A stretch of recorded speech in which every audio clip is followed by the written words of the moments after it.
इस पूरी ऑर्गेनाइजेशन को चलाने के लिए आप नीचे डिस्क्रिप्शन से हमारे ऐप को डाउनलोड कर सकते हैं, जिससे कि लॉ स्टूडेंट्स को, लॉयर्स को और आम आदमी जो लॉ जानना चाहता है वो पेड क्लासेस का लाभ ले सकता है। नमस्ते, सदावत्सले मातृभूमि। महाराष्ट्र में जितनी उथल पुथल चल रही है और अर्णब गोस्वामी की गिरफ्तारी के अलावा बहुत सारे प्रकरण चल रहे हैं। कल किरीट सोमैया ने जिस प्रकार प्रेस कॉन्फ्रेंस करके और भी वहाँ शिवसेना की सरकार की मुखिया को जिस प्रकार आड़े हाथों लिया और उनकी पत्नी की अन्वय नायक के साथ लैंड डील। अब लैंड डील चूंकि बड़ी है तो सवाल उठना लाजमी है। मैं आपको बता दूं कि क्या ये प्रकरण अभी फ्रेम एफएसआई ऐसा लग रहा है कि ये प्रकरण कुछ ऐसे फ्रेम किया जा रहा है कि सरकार वहां की कोशिश ये कर रही है कि किसी प्रकार से डिस्कोर्स शिफ्ट किया जाए। डिस्कोर्स शिफ्ट करने से मतलब है कि अन्वय नायक की मृत्यु के मामले में ऐसा ना हो कि पुरानी लैंड डील खुल जाए, और लैंड डील सामने आ गई तो समस्याएं खड़ी हो सकती हैं। क्योंकि लैंड डील मैं ये मान सकता हूं कि लैंड डील बिल्कुल फेयर हुई है नहीं हुई है ये तय तो इन्वेस्टिगेटिंग एजेंसी करेगी, लेकिन सरकार की इन्वेस्टिगेटिंग एजेंसी है और मुखिया की पत्नी के नाम प्रॉपर्टी ट्रांसफर हुई है और ये बात स्वीकार की है कि इस प्रकार प्रॉपर्टी ट्रांसफर की गई। तो अब सवाल बहुत सारे इसमें ये उठते हैं, क्या इन प्रॉपर्टियों को रीइन्वेस्टिगेट होना चाहिए, क्या इन पर दोबारा इवैल्यूएशन होना चाहिए। मैं आपको बता दूं कि कॉन्ट्रैक्ट एक्ट में एक सिंपल प्रिंसिपल है। जैसे बेसिकली लैंड डील हुई है, प्रॉपर्टी ट्रांसफर हुई है, तो प्रॉपर्टी ट्रांसफर का मतलब ये हो गया कि कहीं ना कहीं प्रॉपर्टी में कॉन्ट्रैक्ट हुआ, बिना कॉन्ट्रैक्ट के प्रॉपर्टी ट्रांसफर नहीं हो सकती। तो इसमें दो बेसिक कानून लगते हैं, बल्कि अगर हम कहें तो चार बेसिक कानून लगते हैं। चार बेसिक कानूनों में सबसे पहला तो कॉन्ट्रैक्ट एक्ट है, क्योंकि बेसिकली कॉन्ट्रैक्ट हुआ होगा। दूसरा कॉन्ट्रैक्ट के अलावा रजिस्ट्रेशन एक्ट है, क्योंकि रजिस्ट्रेशन प्रॉपर्टी का हुआ होगा। तीसरा स्टैंप एक्ट है, क्योंकि स्टैंप ड्यूटी उसमें लगाई गई होगी। और चौथा बहुत महत्वपूर्ण है, वो है ट्रांसफर ऑफ प्रॉपर्टी एक्ट। ये चार कानून इस पर लगते हैं। बेसिकली सब कुछ कॉन्ट्रैक्ट एक्ट से डील होता है। और कॉन्ट्रैक्ट एक्ट क्या कहता है? कॉन्ट्रैक्ट एक्ट का सेक्शन 14, 15, 16, 17, 18, 19 और 19A वो ये कहता है कि अगर कोई प्रॉपर्टी अनड्यू इन्फ्लुएंस में दी गई है, कोई प्रॉपर्टी अगर असम्यक असर में दी गई है, तो वो प्रॉपर्टी वर्डेबल है। मैं वॉइड और वर्डेबल में आपको अंतर बताता हूं। वॉइड का मतलब है जिस समय प्रॉपर्टी ट्रांसफर की गई है उस समय शून्य है, और वर्डेबल का मतलब है कि प्रॉपर्टी जिस समय ट्रांसफर की गई सब कुछ ठीक था, बट उसमें कुछ ऑब्जेक्शंस हैं क्योंकि फ्री कंसेंट नहीं थी।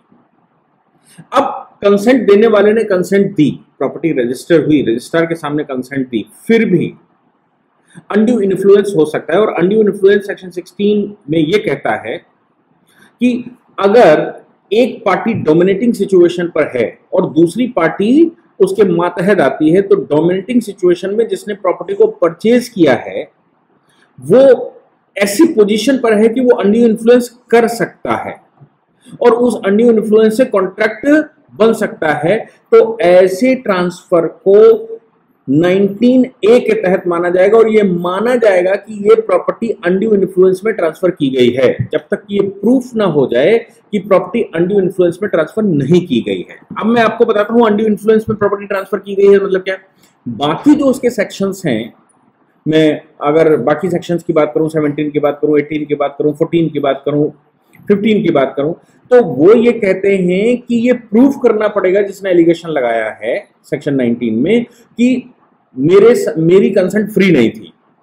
लेकिन जब सेक्शन 16 की बात आती है तो सेक्शन 19A में वो ये कहता है कि अगर अनड्यू इन्फ्लुएंस हो सकता है और एक पार्टी डोमिनेटिंग पोजीशन पर है, तो डोमिनेटिंग पोजीशन पर जो पार्टी है और वो डोमिनेट करके प्रॉपर्टी को अपने नाम करवा सकते हैं और पोजीशन का इस्तेमाल कर सकते हैं या की गई हो, तो ऐसी पोजीशन में ये माना जाएगा कि ये प्रॉपर्टी डोमिनेटिंग पोजीशन की वजह से अनड्यू इन्फ्लुएंस में ट्रांसफर हुई है। अब प्रॉपर्टी अगर अनड्यू इन्फ्लुएंस में ट्रांसफर हुई और बाद में ट्रांसफरर को ये महसूस हुआ कि नहीं मेरी प्रॉपर्टी के साथ मेरे साथ ठगी हो गई, तो ये संभव है कि वो आत्महत्या कर ले। ये रियल केस ऑफ अबेटमेंट बनता है। अर्णब गोस्वामी का जो केस है वो अबेटमेंट का केस नहीं बनता है। अर्णब गोस्वामी का केस अबेटमेंट का इसलिए नहीं बनता है कि वो कमर्शियल डील थी, लेकिन ये डील कॉन्ट्रैक्ट एक्ट के सेक्शन 19A में उसने पहले से कह के रखा है कि ये जो प्रॉपर्टी है वो अनड्यू इन्फ्लुएंस में ट्रांसफर की गई है, और अनड्यू इन्फ्लुएंस में जो प्रॉपर्टी ट्रांसफर की जाती है तो प्रॉपर्टी पर ये माना जाएगा कि जिसने ट्रांसफरी ने इन्फ्लुएंस का इस्तेमाल किया, और अगर इन्फ्लुएंस का इस्तेमाल किया तो ये अबेटमेंट की कैटेगरी में आता है। इसको कहते हैं इंस्टिगेट करना। आपके अपने कर्मों के द्वारा आपने कॉन्स्पिरेसी करके या आप ऐड करके, मैंने पहले भी कहा था तीन अबेटमेंट के तीन गुण हैं, तीन में से एक कोई गुण होना चाहिए। पहला, आप इंस्टिगेट कर रहे हो उसको, यानी कि उसको आप भड़का रहे हो, उसको इन्फ्लुएंस में ले रहे हो। दूसरा, कॉन्स्पिरेसी उसके साथ कर रहे हो, उसकी प्रॉपर्टी को ट्रांसफर करने के लिए आपने कॉन्स्पिरेसी की हो। और तीसरा उसमें गुण है वो ये है कि आपने उसको मदद प्रोवाइड की हो कि वो कुछ अपराध करने जा रहा है और आपने उसको मदद कर दी हो। ये मुझे लगता है कि कॉन्स्पिरेसी वाला मामला section 107 Indian penal code, conspiracy का मामला, और दूसरा मामला इंस्टिगेशन का भी हो सकता है। इसलिए इस मामले में ये जो लैंड डीलों की बात किरीट सुमैया ने की है, इन लैंड डीलों पर पुनः इन्वेस्टिगेशन होना ही चाहिए। और अगर पार्टी उसको चैलेंज कर देती है, क्योंकि ये प्राइवेट कॉन्ट्रैक्ट होते हैं इसलिए पार्टी को चैलेंज करना होता है। अब जो अन्वय नायक की पत्नी है उनको चैलेंज करना चाहिए कि ये डील जो है वो ठीक नहीं थी। अब सवाल ये आता है कि आत्महत्या करने वाले अन्वय नायक और उनकी मां है, उनकी पत्नी उसमें शामिल नहीं है, तो क्या यह भी माना जा सकता है कि पत्नी की मौन कंसेंट थी उस प्रॉपर्टी के ट्रांसफर करने में, या पत्नी कहीं ना कहीं उस कॉन्स्पिरेसी में शामिल थी?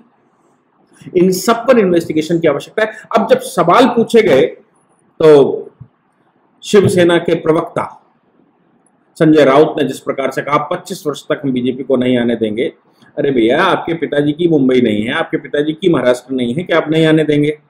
दूसरी बात बड़ी इंपॉर्टेंट यह है कि इन्वेस्टिगेशन के दौरान आपने जो शब्द कहे वो बड़े खतरनाक हैं। आप कंगना रनावत के मामले में जो कह रहे थे वो ये कह रहे थे कि उन्होंने पीओके से उसको कंपेयर कर दिया, पीओके हमारा ही हिस्सा है। लेकिन आपने इन्वेस्टिगेटिंग एजेंसियों को किससे कंपेयर किया?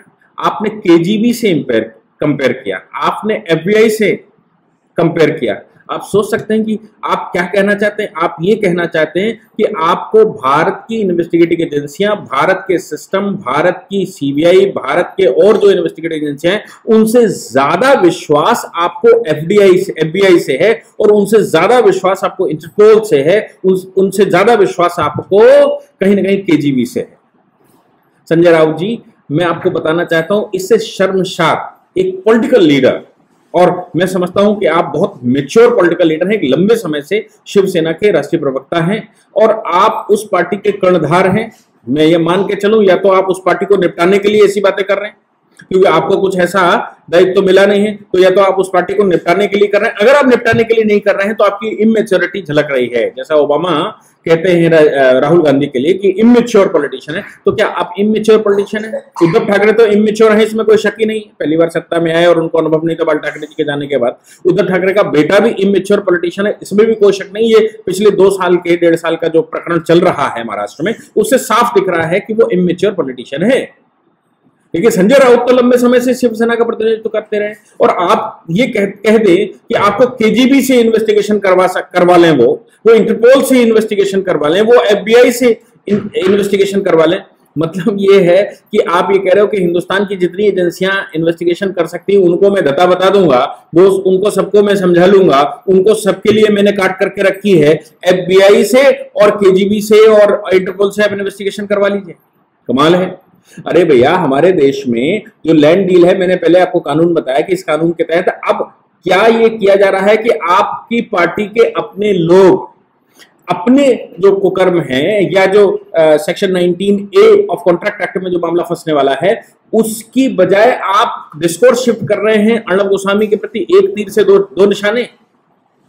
एक तीर से 2 निशाने का मतलब यह हो गया कि अर्णब गोस्वामी लगातार आपका भंडावार कर रहे हैं, क्योंकि अर्णब गोस्वामी इसलिए और कर रहे हैं कि अर्णब गोस्वामी का चैनल मुंबई बेस्ड है, बाकी मोस्टली चैनल दिल्ली बेस्ड है। टाइम्स नाउ मुंबई बेस्ड है, तो जाहिर सी बात है कि अगर मुंबई बेस्ड कोई चैनल होगा तो जहां पर वो बैठा है वहां की न्यूज उसके पास ज्यादा होंगी और वहां की इन्वेस्टिगेटिव न्यूज है उसके पास ज्यादा होंगी। इसलिए अर्णब गोस्वामी शायद महाराष्ट्र में ज्यादा इन्वेस्टिगेटिव पत्रकारिता कर पा रहे हैं, उनकी टीम कर पा रही। तो ये कहना जो वो कर रहे थे ये उनका जॉब है, लेकिन आप उनको निपटाकर पूरे देश को मैसेज देना चाहते हैं और साथ में आप ये कह रहे हैं कि किरीट सोमैया ये जो 25 लैंड डीलें दिखा रहे हैं या उन्होंने जो पेपर ऑन पेपर्स दिखाया, उन्होंने ऐसा नहीं हुआ कि उन्होंने कुछ स्टेटमेंट दिया, उन्होंने पेपर दिखाया प्रेस कॉन्फ्रेंस में कि ये देखिए पेपर है, ये लैंड डीलें हुई हैं और आपने स्वीकार किया है कि लैंड डील हुई है, लेकिन आपने साथ में ये कहा नहीं वो एज पर लॉ हुआ। एज पर लॉ हुआ तो इन्वेस्टिगेशन करवाने में क्या समस्या है? दूध का दूध पानी का पानी निकल ही आएगा, आपको कोई समस्या नहीं होनी चाहिए। आपको आपके पार्टी मुखिया को कोई समस्या नहीं होनी चाहिए और आपको तो ये कहना चाहिए कि हम बिल्कुल फेयर है, इसलिए स्टेट की एजेंसी के बजाय बाहर की एजेंसी इस पर इन्वेस्टिगेशन करे, यानी कि केंद्रीय एजेंसी इस पर इन्वेस्टिगेशन करे। मैं केंद्रीय एजेंसी को लिख देता हूं कि आप इन्वेस्टिगेशन करिए, क्योंकि अगर हमने इन्वेस्टिगेशन किया फेयर भी होगा तो भी आपके ऊपर सवाल खड़े होने वाले हैं। इससे अच्छा यह है कि आप ये कहते हैं कि हम इन्वेस्टिगेशन कहीं ना कहीं ट्रांसफर कर रहे हैं और सीबीआई इस पर इन्वेस्टिगेशन करे तो ज्यादा अच्छा होगा। आपने वो सीबीआई इन्वेस्टिगेशन की बजाय कहा केजीबी इन्वेस्टिगेशन करे, एफबीआई इन्वेस्टिगेशन करे, इंटरपोल इन्वेस्टिगेशन करे। कमाल है, मैं सोच नहीं पा रहा हूं कि हमारे देश के पॉलिटिशियंस को क्या हो गया है और किस प्रकार से वो स्टेटमेंट देने पर तुले हुए हैं, देश को कितना बदनाम करने पर तुले हुए हैं। क्या आप दूसरे राहुल गांधी बन गए हैं? राहुल गांधी भी इसी स्टाइल में इनसे करवा लो उनसे करवा लो। अब उनका सर्टिफिकेट तो ओबामा ने दे दिया, आपका सर्टिफिकेट देना बाकी, चूंकि आप बहुत छोटे और बच्चे लीडर हैं इसलिए आपको मुझे लगता है कि आपके खिलाफ ओबामा भी नहीं बोल सकते और कोई विदेशी एजेंसी अपना मुंह खराब करना नहीं चाहिए आपके विषय में बोलकर।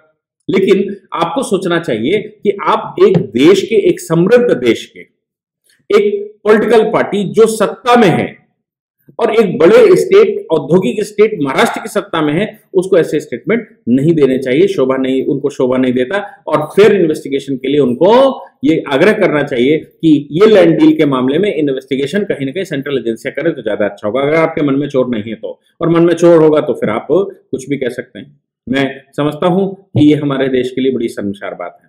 धन्यवाद। इस पूरी ऑर्गेनाइजेशन को चलाने के लिए आप नीचे डिस्क्रिप्शन से हमारे ऐप को डाउनलोड कर सकते हैं, जिससे कि लॉ स्टूडेंट्स को, लॉयर्स को और आम आदमी जो लॉ जानना चाहता है वो पेड क्लासेस का लाभ ले सकता है।